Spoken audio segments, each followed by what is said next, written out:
Excellent. Okay. And we've been seeing a lot of Lycan dying on turn 1, I feel like. And another same version of the previous matchup, right?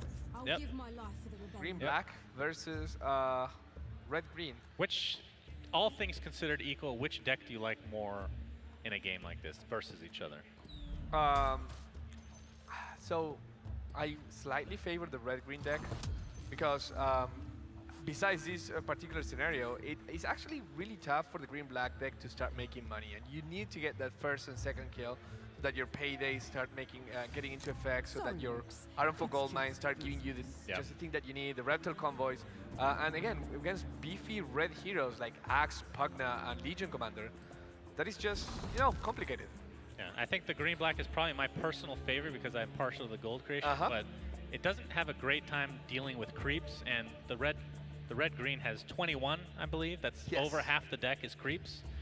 So compared to, I think the closest is maybe in the early teens, something like that. So there's quite a discrepancy in terms of creeps. But it really is a zoo deck of sorts. It really is, yeah. So Challenger decides, you know what? It's actually really valuable. Also, Challenger decides to wear his headset right now. Yes, put on that headset, Ben from Vancouver. Talking directly to you. This is God himself. Oh. Put on those headphones. Excellent. So yeah, actually, yeah, choosing not to spend that gold. There were not many appetizing things. It's just like Traveler Cloaks.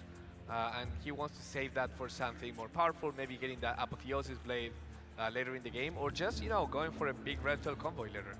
Yeah, I like being greedy with this deck. Did you watch the game earlier where somebody bought the secret, what's that card? The secret shop card? Nictasha's card? No, like the actual... the shopkeeper. shop deed? Yeah, the shop deed. The shop He deed. bought it and then didn't ever use it. He spent all his money on it. He was super greedy. He never casted it? No, he cast it, but then he never got anything from the secret shop. Oh, no. And he died like 2 turns later. So that's it's like one of those that if you get it super early, it is extremely value, but it can, there's such a thing as too greedy. Yep. In Artifact. Okay, so going back to this game, we see a pretty common sight, Rick's dying. Yep. Again. That's fine, he's a body. Yeah. That wolf is actually going to be threatening that Mercenary Exiles, and without enough money, just 1 gold is not enough to buff his attack to 3. That means that the wolf will survive. It will regen 2 of his health because of his passive that gives it 2 health after the combat phase, and will start growing from there on. Yeah, but of course, if you get 1 more gold on the side of Fwosh, she can actually buff that creep next time around to kill. Yes, and Fwosh now has her own Savage Wolf. Oh. He's unattended, and it's going to be a 4/5. Got a lot of wolf action going on. Untested Grunt is likely going to be put down here from the Challenger. Yeah. Unfortunately for him, Debbie is hitting the creep. What side do you put the Untested Grunt on? Try hit the axe? I need to prove myself. Yeah, I think so. It's easy to say. That's now pretty that good. it actually happened. Yeah, I love it. Yeah. I mean, at the end of the day, it's not enough to kill him, but doing that much damage to Axe is pretty invaluable because he rarely does take damage. And you get the extra 2 damage from Lycan overall, so yeah, that's worked out. Pretty value. I mean, if worst case scenario he hits straight, you still do 6 damage to a tower. That's pretty good too. Yep. And if only Debbie was hitting that tower, this thing would almost be dead. And Bronze Legion are actually trading. People have pointed out that one is a 2 mana 4/2/2, the other one is a 4 mana 4/2. And while that might seem unfair, it's different colors have different strengths. Yep. Red creeps are really powerful in terms of armor. So sometimes it's apples to oranges to complain, or I guess I think blackberries to strawberries. Sure, that's even better analogy. I like mangoes personally, but I love mangoes. If they saw the whole deck list, I know you do. If they saw the whole deck list, I think it would make a little bit more sense because black, you just want to, depending on the deck how you want to create it, you have the option of just throwing these creeps out left and right. You don't really want to do that necessarily with the Bronze Legionnaires because you want to put them in front of creeps a lot of times to not only block it, but to do damage later on. And yeah, the theme is definitely important as well to keep in mind. And PA hitting this tower now. So we do have a payday coming from the Challenger. When would you use this? There is a hero potentially dying in the 2nd lane, and you can cast it in the 3rd. That's probably what I would do. 3rd lane, yes. Yes, you're getting a hero there. You might be even getting a little bit more than that with some of the creeps dying. Yeah. no point playing it now. Yeah, and no accident, not really going to do a whole lot for you. Nether Ward being placed in the mid lane, that's the improvement that comes with Pugna. That means the rest of the game, any spells cast by the challenger in that lane will deal 3 damage to his tower. Yep. And that's that. We sit and wait. There's not much going on. Again, Fwosh's hand, a little bit complicated right now because there's a lot of things going on for her, but nothing really fantastic. Yeah. She can do a Celebine's Favor setup for a Divine Purpose, for example, or she could play a Rebel Decoy and push a little bit more damage out of her Savage Wolf, but nothing stands out as like this fantastic play. Decides to go for the Blade of the Vigil that will actually do enough damage to kill the Savage. Yep, very nicely done. The cleave, of course. She also has the option of playing the Poise to strike. And the Traveler's Cloak if she wants the Pugna to survive. And that's kind of the importance. Like when I play, I don't know how you do it, Bruno, but I like to play my least, like unless I think I'm about to die immediately, yep. I like to play my least important stuff just to make my opponent play something important so I get more information about the lay of the land, so to speak. Absolutely. And actually try to counter them in some way. I mean, Richard was talking yesterday and saying, you know what, like the one thing about card games is that you get things happening, you have a lot of hidden information, whether that information comes from like the board and how things will attack or where will they fall, or the information comes from the opponent as to what they have in hand or how they're going to play their things. So the more information you have under your control, the better decision making you are going to make. Yeah, as you said correctly, just wait for the stuff, wait for the opponent to use their best spells, whatever they want to do, and then if you can afford it, then use your powerful spells whenever they don't have an answer to. And I think that's why in a lot of these decks, by the way, I think the Mercenary, ooh, she could have actually buffed the Mercenary Exile to live through that, but chose not to. Wanted to keep the gold. Buying a lot of cheap items, it just fills your hand. It's actually really good in some way. Like, obviously you want to get these huge items. That's like everybody's dream, but being able to just play a card is super valuable in a lot of ways, even if it doesn't really help your hero that much. And will we see a Divine Purpose here? I think, yeah, okay, going to the Axe. Goodness, all right. Yeah, a little bit of an overkill. You know, Axe is already really, really hard to kill, now making it impossible to kill pretty much. So we were talking the other day, what ways were there to kill something with damage immunity with the cards that we have right here. And I think there's 2. There's Coup de Grace. And then the item thing, right? And then the item thing, yeah. Which I didn't know until yesterday. Yeah, so if you have an Apotheosis Blade and a hero in front of the damage immune hero, for example, Axe, and Axe was equipped and say a Traveler's Cloak that would give him +4 health, and he himself had less than 4 health, by destroying that item, you would remove 4 of his health, go to -1 and kill him without taking damage just by removing the item. So in one way, it's like that Traveler's Cloak was holding him together, and by taking it off, it just falls apart. And a potential next level play, if you need to kill your own Axe or whoever, and he's Divine Shielded or whatever, you can overwrite the item with something else. With a weaker item. With a weaker item that will end up killing him. Of course, very fringe case, and who knows if that'll happen anytime soon. I mean, it's pretty cool to think I'm sure it will happen to someone at some point in the game. Sure. All right, so this first lane, we do have a Coup de Grace here for the challenger, so it could take out LC if he so chooses. He actually chooses to use the pick-off to remove that Pugna. That Pugna was not much of a threat, but it was trading with his Chen, and I think he valued the survivability of those 3 green heroes, which, by the way, they're all in the same lane, so heavily restricting what he can play where. Right. Plus, he's looking at this right now. Oh, PA is already hitting LC. She's going to die. But if you look to the top, you can see that Fwosh does have an item.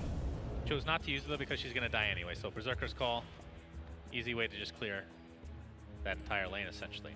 Yeah, interesting choice. I mean, there was not much that could have been done, and had the combat resolved, there wouldn't have been more damage to the tower, but again, removing that PA for 1 turn seems to be something that she considers valuable. So a couple options here. You have Revtel Convoy, which is the unit that gains damage based on the gold you have. Yeah, and that's going to be a 12-20. Or you could silence Farvon, which is the only hero in the lane, preventing him from playing any green cards. But choosing to go for the Revtel Convoy, I think it's a safer choice for sure. Well, not the safer choice, I guess technically silencing is, but not a lot is accomplished by that. Nope. It's actually probably the most valuable way to do it. And the Rebel Decoy comes right here as well. It might be able to swap with something. Do you want to swap here? No, I don't think there's anything. Let him die. Hope this works. Indeed. All right, so now this is the choice. Do you coup de grace or do you go for that sweet, sweet gold? You payday. You abandon this lane. You say, you know what? This is not my fight. Agreed. I take that 52 gold. That will turn my Reptile Convoy into a 26-18. Because the other way to look at this is, no matter what you do, Debbie's dying to a creep, and you can't save her. So payday, 52 gold, and more creeps being spawned here for Fwosh. Out. Get out of here, Wolf. Doopty. One of those cases where no accident is just the perfect response. Indeed. All right, 54 gold, and what do we have here? Oh, look at what Fwosh bought. We're gonna see this item. We're talking about it before. Oh, hell yeah. Oh, man. This is, out of the items that are considered expensive, which I'd say is like 18 or more, this is up there with the Horn of the Alpha for me. Yeah, personal favorite. Has to be careful of not putting it in front of the Apotheosis Blade, though. Yes, that's true. That would be so bad. That would be pretty bad. So, in theory, we talked about this item, of course. The most important part about it, other than the giving armor to your tower, which actually is probably the most valuable part because of the fact that the champions have less HP on their towers, but being able to respawn right away, similar to what Rix has, and having a Divine Shield on Axe, for example. So putting that on maybe, well, in this case, it would be somebody in the first or the second lane, all likely, because you've already. But the fact that you have two units that are kind of like they're invulnerable in some way, right? Yep. You're not killing them, or you're not having that much impact by killing them. Okay, it's like Rix is being put in the last lane to block. With Rix in that last lane, it is less likely that we will see something like what we were talking about before, where a Vesture was played and then the Apotheosis Blade was played in response. However, yeah, because he spent some of the gold, now the Reptile Convoy is not as powerful as it used to be. It's not a 26-18, it's just a 14-18. Fwosh can be looking at that, being like, oh, I know exactly how much gold is missing, and you only have one card in hand. She probably knows that it's the Apotheosis Blade. Or the Horn of the Alpha. Does this deck have a Horn of the Alpha? I mean, it could have been for the Secret Shop, of course. Oh, that's true. But yeah, this is the, this one should have it as well. Has one Apotheosis and one Horn of the Alpha. Those are the two expensive items. There could be another Reptile Convoy here, and now you're putting two 14 and 20s. Putting pressure. You not only kill the Farbram, but also start threatening that lane with pretty much no heroes. You don't care at that point if the Lycan dies. You just take that lane with gigantic convoys. Yeah. Another piece of art that I really like. These horses are pretty realistic. They're very realistic, in fact. I like horses. All right, they're just going to pop that Reptile again. This one's going to be killing Farvon. Gets the extra 2 damage from the Lycan. Yep. Still applying 14 to the tower. That Nether Ward not super effective when your opponent is only playing creeps. Remember, spells are only the things that you play and then get resolved and go away. Improvements or creeps are not spells. Right. Now, do you vesture Farvon? How much do you care about that? You have 2 heroes coming back and you'll only be reducing 3 damage to the tower. I think it's more about the rapid deployment than is the armor in this case. So she's going to do it. Because at this point, Lycan is stuck here. Axe is stuck in this lane as well, the 3rd lane that is. Yep. So just getting that huge advantage of, you're matching the 3 heroes if he ends up dying here. Yep. And now the 3 armor in the tower means that there's 11 damage coming from the Reptile Convoy. And I think the smart move here for the challenger, correct me if you think I'm wrong, Apotheosis Blade probably should be saved for the next round. I don't see a good use here. Probably want to save. It's not going to accomplish anything right now. It could kill the wolf. Yep. You're not going to use coup de grace anytime soon right now, so you probably save it. That would be a disaster, discarding that. That would be a bad investment indeed. And now we can see that even though Farbram died, he has the check mark because he is ready to come back. Because of that Apotheosis, because of that Vesture of the Tyrant gives him rapid deployment. When a hero with rapid deployment dies, it is immediately ready for deployment, so it can be deployed at the start of the end of the round. That's a lot of deploy. That's a lot of deploy indeed. Hand of God here, prevent 2 creeps, delay the push. I mean, you could think about it. It seems weird on the surface, but it definitely serves a function. Now here you can, now you can Berserker's Call, and now suddenly you're putting 15 damage into this tower. Just will one she go short. for poised to strike to finish it off? You absolutely do. And she will. So down the third tower goes. Except. We've done listening to you. Except nothing. That Except could have played the Savage Wolf in front of the axe to block 13 of that damage. True. But she decided to silence. And I guess scared of the duel that was actually there in the hand. I mean, it's not necessarily the wrong. I mean, that's probably the move you do more times than not. But having that wolf now in another lane could be beneficial because if he had blocked there, you have to think that eventually, like the next round, that tower goes down anyway. Yep. It's a tough call. Now, here's the thing: you probably don't want to spend money with these two reptiles out, right? I don't think you do. I think you rely on those reptiles to win that lane. Although that Wingfall Hammer is pretty tempting. I love that item. Well, it is gone now. There's a lot of heroes to deploy for both Fwosh, who is putting some inch. Oh, I wonder if this is going to happen. Oh, no. I was hoping for a big team fight. I think we might be getting one. And this is pretty close to that. He's debating which way he wants to go. Going around. The Chen is the important deployment here, right? Because the Chen can steal a creep, and you probably want that Savage Wolf on your side of the board. However, at the same time, that lane is already pretty much being taken. So I'm not sure if putting two heroes is not overcommitting too much to that lane. Although there's a threat of Ancient Kill Destruction as well, so we'll see what this takes us. So, in theory, you can put Apotheosis Blade onto Debbie, and she can destroy Pugna's items. Yes. And get the kill on Pugna. But you're going to die no matter what. Right. Unless you use coup de grace afterwards. Or which you're not going to get to. Right, because initiative is a thing. Indeed. By doing that, we remove Debbie from the equation, opening 8 damage from the Pugna, and with that putting 14 damage to the tower, drawing a card with Potion of Knowledge, and with 7 gold, the Mercenary Exiles is not as tempting as it sounds. So we might just see a Bronze Legionnaire show up instead and put a little bit more damage into the tower. Oh, he goes for, sorry, she goes for the Mercenary Exiles as well. Will she click that active? I think so. And why not? Oh, yeah. Ends up losing 1 gold, the extra tip for the Well, you have to give them some mercenary. time. You know, they're good mercenaries. They're from America. You got to tip. You have to tip. Well, fortunately, it's not 20%. That's true. So now we can see here the steal. If he wants to, you might consider just saving that and not stealing anything because you're already destroying the tower. But I think just stealing that wolf and making it grow on your side is probably the way to go. That and the Thunderhide pack, and you might be threatening lethal in 2 turns. The other option is to actually Holy Persuasion the creep, not so that you have that, but to also have more damage open in front of the Reptile Convoys. Although you're already doing lethal damage, so that's not the most fantastic idea. Yeah, and this is more of a like 2 to 3 turn lethal when really the first tower is your biggest concern. All you have is a Lycan spawning, which, yeah, you can put down a Thunderhide pack, but we have 3 heroes, 1 with rapid deployment that's not Rix. It's going to be a tough comeback here for the challenger. Because keep in mind, the 3 armor to the tower, like, let's say somehow a creep gets by these heroes that are just amalgamating in front of everybody else. Creeps do 2 damage, 3 armor, trumps that. 0 damage. I won't let you down.